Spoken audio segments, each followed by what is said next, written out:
A 90-year-old Ghanaian man finally gave a very strong warning and advice to the people of Ghana concerning the Igbos and Nigerians living in Ghana. Guys, you need to hear this because this video is a must watch for every Ghanaians. Because what this man said here, some Ghanaians are going to take actions and do something about it. Please, as you're watching, don't forget to like, share, and subscribe. Somebody will say they are our brothers. From which manner? From which parents? You see, my brother is the one who thinks better of me, and I also think better of him. Also, let's think if you have been preparing.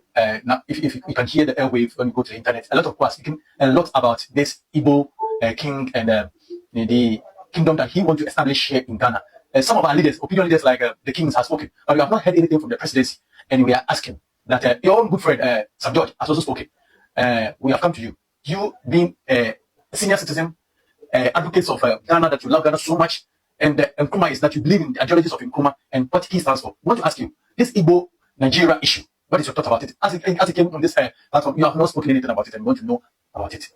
Okay, thank you very much for inviting me into this very conversation that is going around Ghana. Actually, I've heard all that. But for me, before then, if people could remember who have been watching my videos, I think almost about 4 or 5 months ago, I have spoken about the United States of Africa. If you recognize, if you remember, I said the United States of Africa is threatened by Nigerians. I've said it already, you see.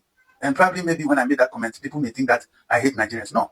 The point is, even if your father become a threat to your life, your livelihood, you have to speak out. You see, life is individual affairs.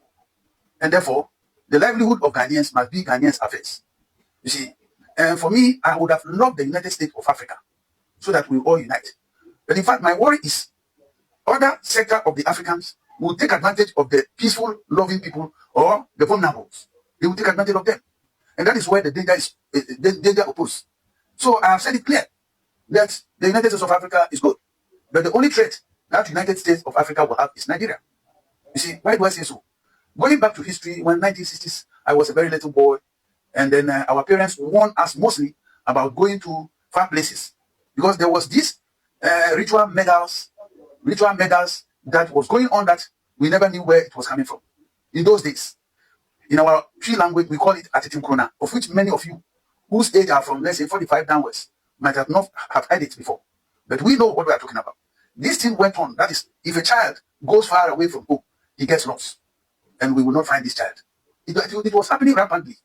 But until 1970, I think 71 or 72, when Buzia came to power and then placed the Alliance Compliance Order in position, that cast away all these evil things. We have never heard it, that those things anymore, until quite recently, that our fellow Nigerians have properly, that is where we started hearing the attitude had an English name, kidnappers, ritual murders, you see. So, sir, if I really understand what you're saying, it has been a long time, 1960 something, and the one has come of age, especially Ghana, has developed to a certain level where we all could see that our army, our police, they are working, our laws, our constitution is working very well. And now there has been a precedent that we also travel to Nigeria to go and work. So what has happened that we have to let Nigerians leave our countries? And you see, like I said, it has happened before. You see, it has happened before. And therefore, we shouldn't give this sugar-coated statements. A spade must be called a spade, and a spoon must be called a spoon, because the shape of the spoon is just like the spade. But it's only that the spoon is little and the spade is bigger. That is why they all have their names. So let's put let's put them on the right position. You see, currently or recently, let's say about almost 12 years now, we started, or let's say even 20 years now, we started experience this ritual murder and things like that. And one thing Ghanaians must remember, I've said it once before, that Ghanaians have a slogan, and the slogan is good name is better than riches. Yeah. And our Nigerian counterpart has its opposite direction. Riches is better than good name. This is a fact. Somebody may say that it is only one tribe, the Igbo tribe, that they are advocating that we should give them a land to have their own, let's say, their village and all things. That's the chief said. So what happened to the rest of the Nigerians who are not Igbos? If every foreigner is being given a portion of Ghana's land to establish his kingdom, where would Ghanaians live? We have been here with the Carabas. They never thought of establishing a kingdom. We have been here with the Yorubas. They never thought of establishing a kingdom. We have been here with the Zamramas. They never thought of having a kingdom. What is the reason that Igbos want to have a kingdom? In the first place, every country have an ambassador. And the ambassador stands for the nation, their nation's president. And therefore, anything that the Nigerian need, he must go to the ambassador. I was robbed at Jankara Market. And I lost all the money. They took the money, but they gave me the spare parts. I had bought some Peugeot parts. They didn't take it. They took the money that was left from me. And I remember asking them for, they put me in a taxi. There were 5 people. 2 on my left, 2 on my right, 1 in front, wearing a police uniform or something. So when they accosted me at Jankara Market, they took me all the way to Marina Beach. And at Marina Beach, when they stopped the taxi, and they were going to take me to the beach, and I said, no, I won't go. Openly, about 2 p.m., people were just watching, unconcerned, and I was struggling with them. So they put me in another taxi again. Apparently, it was the same taxi they used to accost me and put me in. It was the same taxi who went round, came, and they put me in again. Then the guy in front asked me a question. He said he's a customs officer. So I asked him, if you're a customs officer, what are you doing in Jankara Market? Then one guy on my right gave me a slap. Now my guy did talk so he gave me a slap. So they said to me, do you have a gun? They were lying. They wanted to see the money. Yeah, so they can take it. So they were searching me, do you have the gun, this and that? And they took the money. When they took the police officer or customs officer in front of the taxi, who were behind, he took the passport and they asked him to tear it into pieces. But I had a German visa in my passport. So I asked them to take the money. And when they took the money, they asked the driver to slow down. When he slowed down, you know what he did? The 2 people on my left, first one pushed. Then I became the second on the left. Then the other one also pushed. Then they opened it. And when they were going to open, I'll never forget it. They asked me to get out of the car. I didn't have any money. So I asked them, Oga, make you give me 5 naira for damfu. You know damfu is like trotro. Yeah. Then he said, Homogwana, God don't punish you. Uri uda. There's a Ghanaian, wabodam. Yeah. Then they push. If Ghanaians keep insulting and insulting for their jealousy, if somebody become a citizen in their country and they harassing, abusing the people that they become a citizen in their country, and I want to tell them, we Ghanaians are also citizens in somebody's country, and we better stop that hypocrisy and selfishness that we have. If somebody become a citizen in Ghana, anybody who become a citizen in Ghana is entitled. They did not just give him, they give him that citizenship because they do the background check. They see he's a good person. That is why they issue the citizenship for him. Okay? So I'm saying this and I'm saying it louder. If Ghanaians don't take care, I will make sure Ghanaians have been stopped for coming to Australia. It will be very difficult for you to come to Australia if you guys don't stop your hypocrisy and selfishness. I said I will send a letter for Home Affairs. I will expose Ghanaians big time, and it will be very hard for you even to come to Australia. I'm telling you, it's already hard. I will make it tighter. Okay?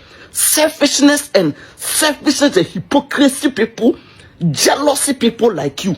What did you have in Ghana? The Ghana that you preach, what did you have?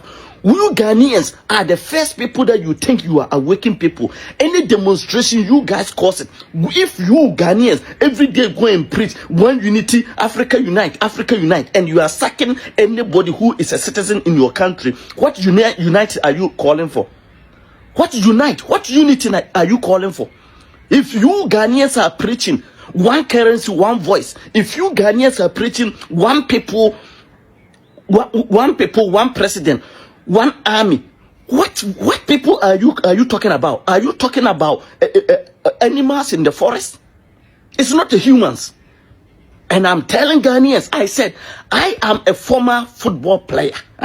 Ghana, I have served Ghana too. I have also served Ghana too. I said, I will make sure Australia government will tight giving a visa for Ghanaians to come to Australia. You guys better stop.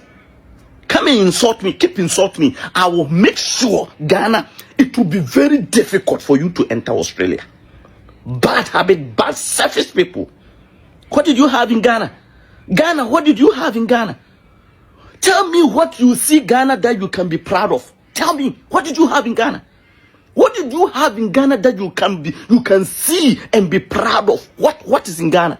What are you proud of to be a Ghanaian citizen? What is in Ghana? Your hospital system, your road, your market, your schools, your police system, everything is messed up. Everything is fucked up. What did you have in Ghana? Tell me, what did you have in Ghana that you were bullying and intimidating, harassing people become a citizen in that jungle? What did you have there? What did you have in Ghana?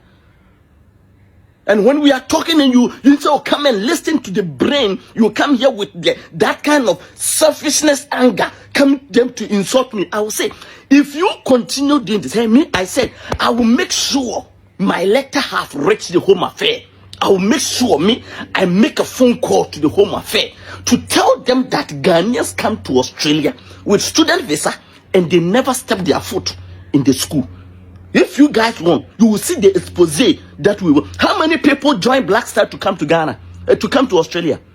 When Commonwealth Game was, how many Ghanaians smuggled themselves to come to Australia here? How many of you? This is getting serious day by day, guys. You know, I listened to the interview of Honorable Kennedy, and I also listened to the interview of the grandpa that was talking about the experiences with Nigerians in the 90s, in the 80s, I think 60s, of what really happened before the government intervened. And he said a lot of things.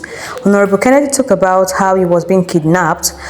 So Honorable Kennedy, those people that kidnapped you are not even Nigerian officials. They are not even customs or police officers. Because a lot of them disguise themselves wearing those police officers as at that time to kidnap people and extort them of money. So those people you're seeing, they are not officers of the Nigerian police, neither are they custom officers. They are, in fact, you are so lucky. They are real-time one-chance people to collect your money. But I'm so sorry that he had to go through that, as in that problem in Nigeria. And even Nigerians themselves, you will see foreigner in your country, you still do the same thing to foreigners, as in making them feel uncomfortable. You will make them have bad experiences about Nigeria. Once they tell you they are foreigners, just allow them experience something good in the country. Why would you kidnap a foreigner, slap him and still demand for ransom? This thing happened years ago, and Honorable Kennedy has never forgotten it. He has not even forgotten it. Till date, he's still talking about the experience he had in Nigeria. And to him, he would not even want to advise anybody to go to Nigeria because of the kind of experience he had. Because of the kind of experience he had. So to my Nigerian people, please, this kidnapping in Nigeria is getting too much. The rate of insecurity is getting too much, and is making some foreigners feel uncomfortable, or is even scaring foreigners away from coming into Nigeria. And this is a huge problem. It will affect the economic growth of Nigeria. I don't know what else to say here again. To me, what do you guys think about this video? Please drop your comments in the comment section. Like the video and share.